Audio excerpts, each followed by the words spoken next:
La economía, indicadores, criptos y tus finanzas. 8:50. Profesor Antonio Olmos, economista, docente, investigador y director de Olmos Group, ya está con nosotros. Profesor, bienvenido, buenos días, ¿cómo está? Aarón, buen día. Sí, muy buenos días, ¿cómo está? Muchas gracias por la invitación siempre. A usted por siempre compartir con nosotros. Vaya que ha traído cola todo esto que está ocurriendo en Argentina. Profesor, sin ir más lejos, en este momento Argentina y Milei son tendencia en Twitter. Pero justamente a propósito de esto que ha propuesto quien ha ganado las primarias en Argentina, Javier Milei, sobre eliminar el Banco Central de ese país. Sabemos que hay varios países que no tienen Banco Central, pero ¿a partir de cuándo se aplica esta lógica bancentralista, profesor? ¿Es posible, o mejor dicho, es favorable que un país no tenga Banco Central? Bueno, fíjate, en principio hay que recordar que los bancos centrales no han existido desde siempre, ¿no? De hecho, podemos ubicar en el caso de la Reserva Federal su creación en 1913 y del Banco Central para Venezuela en 1939 con López Contreras, y arrancan sus operaciones en el 40, ¿no? La pregunta que huelga aquí es, bueno, si no había Banco Central desde siempre, que había antes. Bueno, bien, la cantidad de bancos comerciales que asumían la actividad de la política monetaria y cambiaria, ¿no? Habían, por lo menos en el caso de Venezuela, tuvimos 5 bancos: Banco Caracas, Banco Maracaibo, Mercantil y Agrícola, Banco de Venezuela y Venezolano de Crédito, que eran los 5 bancos que hacían pues estas funciones antes de la creación del Banco Central de Venezuela. Como tú bien le comentas, hay países sin Banco Central, ¿no? Por ejemplo, en la actualidad tenemos Andorra, las Marshall, Kiribati, Mónaco, Tuvalu, Palau, y hay uno que quizás les salte a la atención de todos los que escuchan, que es Panamá, ¿no? Panamá es un país que, si bien tiene un Banco de la Nación creado en 1904, no necesariamente es un banco central, pero asume la función de un banco central con la limitante de que no puede emitir billetes y monedas, ¿no? Lo que propone Javier Milei es algo que, desde el punto de vista de la teoría económica, algunos economistas aducen el hecho de que desde la propia creación de los bancos centrales, como unos entes muy particulares que fungen principalmente a nivel de la política monetaria y cambiaria, y son uno de los brazos importantes del desarrollo de la economía de los países.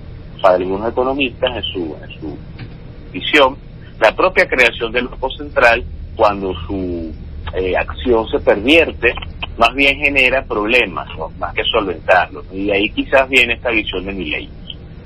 ¿Cuán importante entonces es que el Banco Central, en los países en los que existe, sea autónomo? Y bajo estas condiciones que en este momento se viven en Argentina, profesor, para usted entonces no sería tan descabellado, tendría sentido esto que está proponiendo Milei, y que no solo pasa por eliminar el Banco Central, sino dolarizar la economía, como ocurrió en su momento en Ecuador.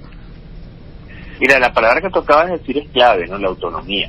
Cuando tú tienes una institución especializada para una actividad muy particular, pensada para ser, más allá de lo político partidista, un ente que técnicamente regule y tenga un efecto directo sobre la sanidad de la moneda de un país, y esa autonomía se pierde, se convierte en un ministerio más, un servicio de grupo de intereses de personas que estén mandando, pero automáticamente, lejos de ser un ente que solvente problemas, puede convertirse en un ente que los genere, ¿no? Es decir, la emisión de dinero sin respaldo, financiamiento del déficit fiscal, y de alguna manera esta visión que tiene Milei de inexistencia de un banco central, bueno, para las condiciones en las cuales se encuentra Argentina y bajo la visión ideológica de ultraderecha de Milei, tiene todo el sentido del mundo, ¿no? Claro, Aarón. Dejar en manos del sistema financiero, de los otros bancos, esta actividad, dejar en manos de la oferta y la demanda la fijación de precio del dólar, prescindir del peso argentino y asumir la moneda de otro país, ¿no? Entonces quedaría de alguna manera muy similar a como está, ¿no? Y por otro lado, lo que está pasando en la experiencia de El Salvador. A mí me parece que de repente una opinión muy personal, algo radical, porque si entonces no funciona el Tribunal Supremo de Argentina, dinamítalo, como diría Milei, entonces, y te pegas a la Corte Suprema de los Estados Unidos también. Entonces, ¿qué hay allí? ¿Hay posibilidades de que tú puedas manejar unas leyes internas, lograr la autonomía, tener a buenos economistas y alinear una política económica de Argentina con el beneficio? Bueno, fíjate, en principio, la visión vinculada, creo que estamos hablando de la existencia de un banco central, el tema de hoy, pues, como bien lo he comentado, es posible en la medida que tengas otros entes que se encarguen de la actividad. Ahora, en existencia de un Tribunal Supremo, bueno, y ahí sí escapas un poco a mi competencia, ¿no? Pero no, claro, es que lo puse como ejemplo. Figuras que establezcan el orden de las cosas, ¿no? O sea, si de alguna manera te llevas por delante todas las estructuras, funcionen o no, ¿verdad? Porque aquí hay otra cosa que ver, ¿no? O sea, tienes opciones, la opción es, bueno, o lo quitas o lo reformas, ¿no? Y la pregunta es, bueno, ¿lo reformas y cuánto tiempo te vas a tardar? De hecho, el mismo Milei en una entrevista hablaba un poco de algunas experiencias de dolarización y él hablaba que entre 9 meses y 24 meses pudiese tardarse este proceso allá, ¿no? El problema es qué pasa en ese tiempo a nivel de la economía en términos de incertidumbre y cómo de alguna manera estas instancias de poder se venían afectadas desde el punto de vista de generar equilibrio, ¿no?, en la sociedad. Profesor, y bueno, como ya nos vamos acercando al final, a propósito de la situación en Argentina y lo que se espera se concrete a través del Fondo Monetario Internacional, cuando hay estas crisis económicas tan acentuadas, ¿qué tanto puede hacer el Fondo Monetario Internacional? ¿Cuán crucial es, en este caso, para Argentina, esa institución o ese organismo internacional para superar el escollo en el que está metido ahora?